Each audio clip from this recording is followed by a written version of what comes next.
Gilbert's asked me a question, and now he's asked me a question. Think of a word or a phrase that describes where I'm at.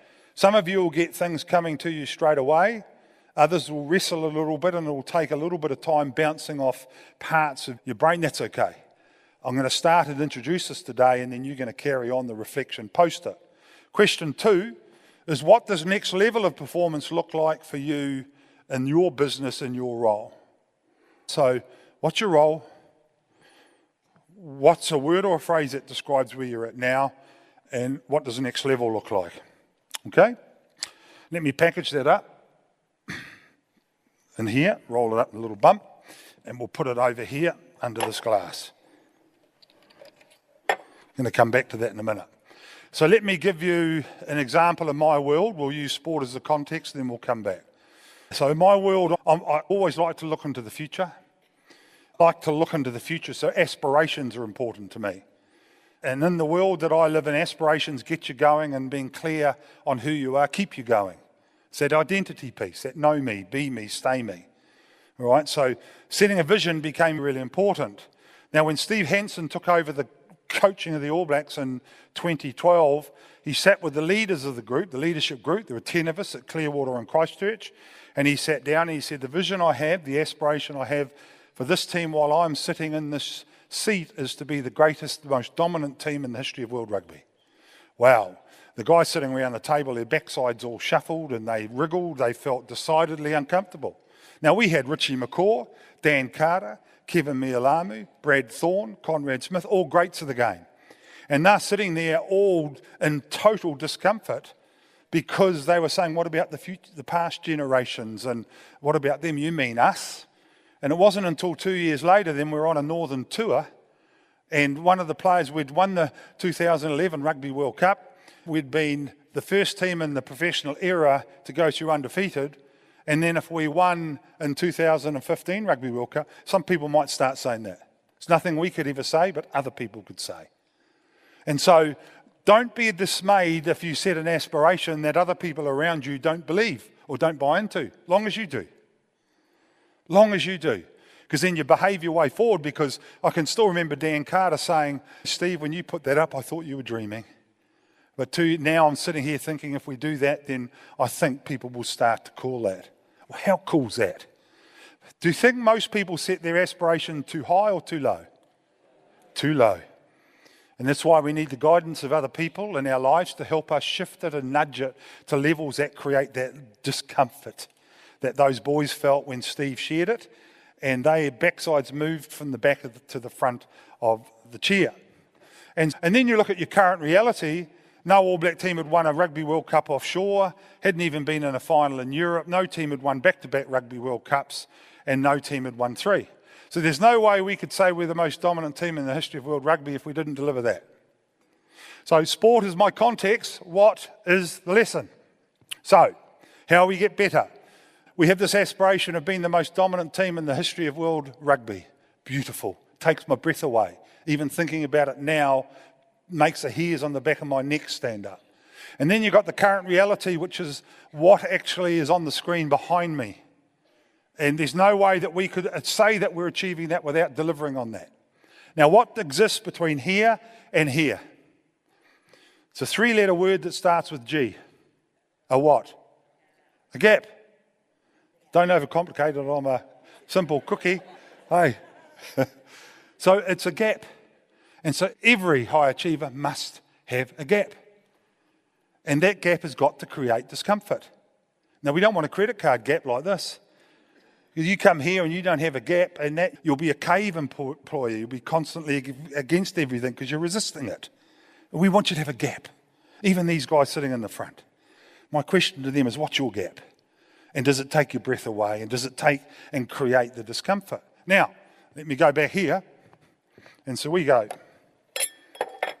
Yeah, here's your question. Give me a word or a phrase that describes where you're at in your role in this business. And give me a word or a phrase that describes what next level looks like. What do you think my next question is? Have you got a gap? Not how do you move. Firstly, have you got a gap? And does it take your breath away? If you do nothing else at these two, this day and tonight and that, get really clear on that, then you've set up a structure that's going to enable you to move. And in its simplicity, we create the gap and bridge the gap. Create the gap and bridge the gap. We create the gap and bridge the gap. When you get to where these people are, and people think, it's like Richie McCaw, and someone said to me, what about if you become the goat and you get to become the goat? And I said, what's the next level after that? Helicopters, as somebody said. But it's not. You just redefine greatest of all time. And that's the expectation we have of the people sitting here.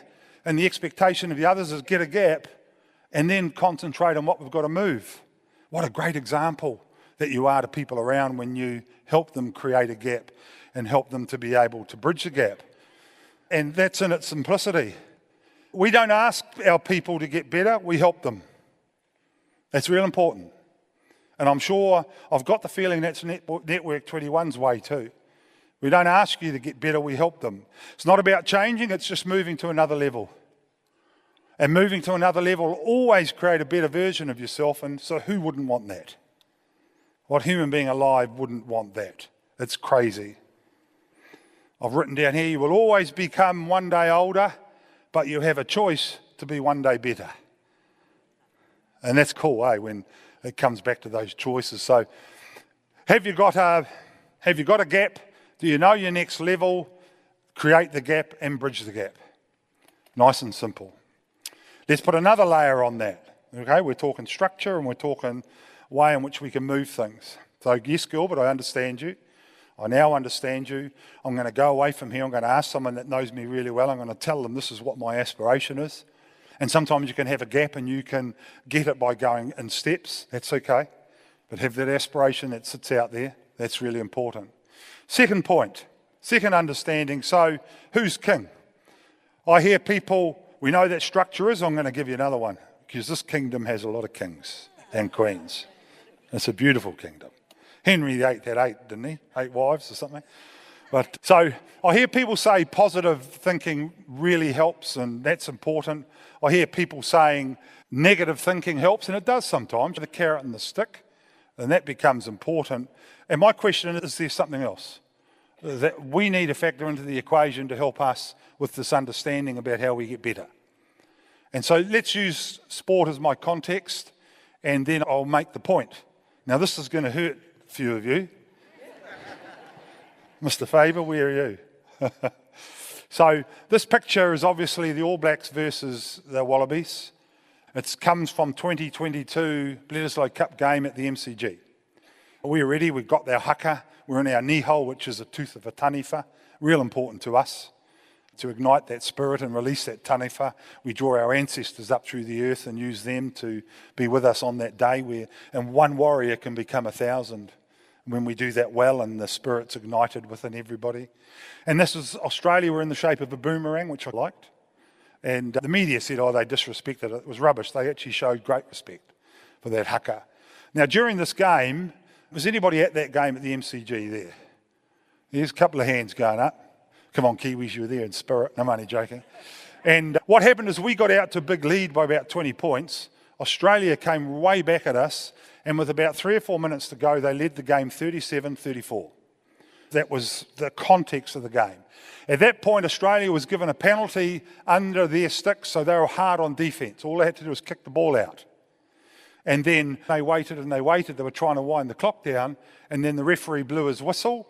And basically, when he blew his whistle, he reversed possession and gave us a scrum.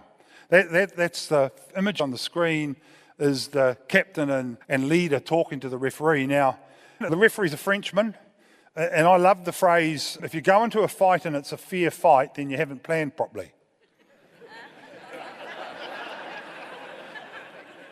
And that's true. You go into a meeting with a client and you think it's going to be a fair and you're not sure which way it's going to go, you haven't planned properly. Now, he's a Frenchman. And one of my jobs was to create a psychological profile, which I then gave to the coaches and the leaders so they're aware. He's a stickler for the rules. So if the rule had to be made, he would have no problem making it.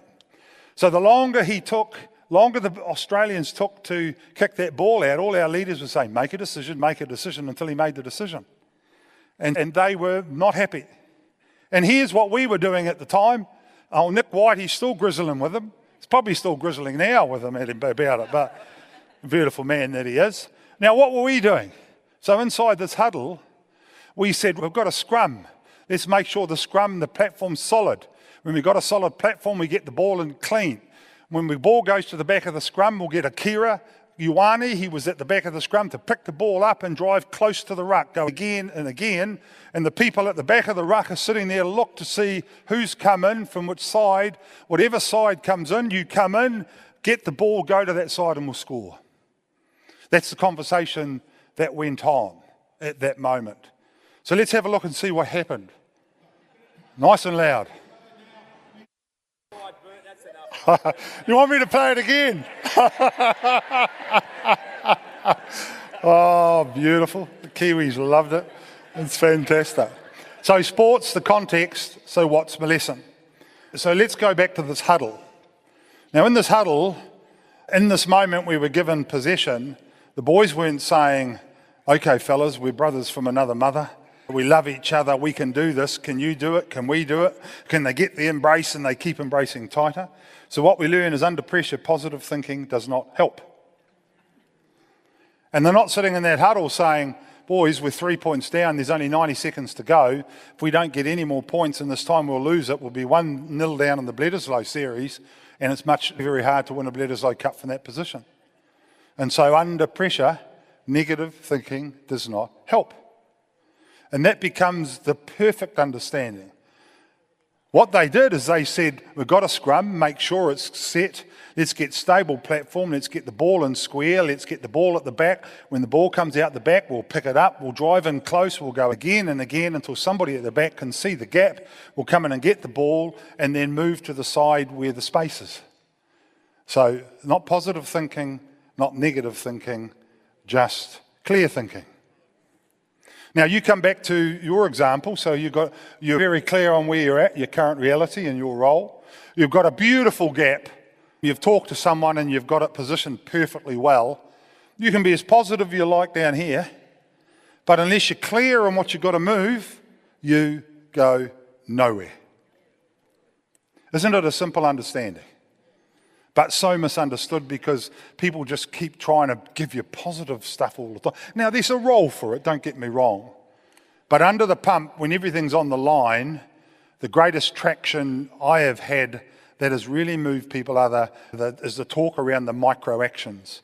On the field, get up off the ground quicker, body before ball and contact. At home is get up early, do some exercise, pick up the phone and do that first call. Start focusing on the micro actions that get you moving. And when you focus on those micro actions that get you moving, then you get great things occurring. So this is the homework task that I want you to do. Hey, whether you do it or not, it's up to you. But you'll get really good value if you take that time to sit, reflect, ask a trusted advisor. You've got wonderful mentor processes here. I'm a great believer in the whole process of, like, people say, what makes the difference? And for me, a lot of it's more important, it's about who, not what. You've got to look for the right who's in your life, not what. I've got my gap, it's not what do I need to do to be able to move. Try and put a who in there. A bit like that photograph that I talked about today. Who's in your picture? Who do you need that can, sometimes you need a mentor, and sometimes you need a tormentor. You need someone who can actually be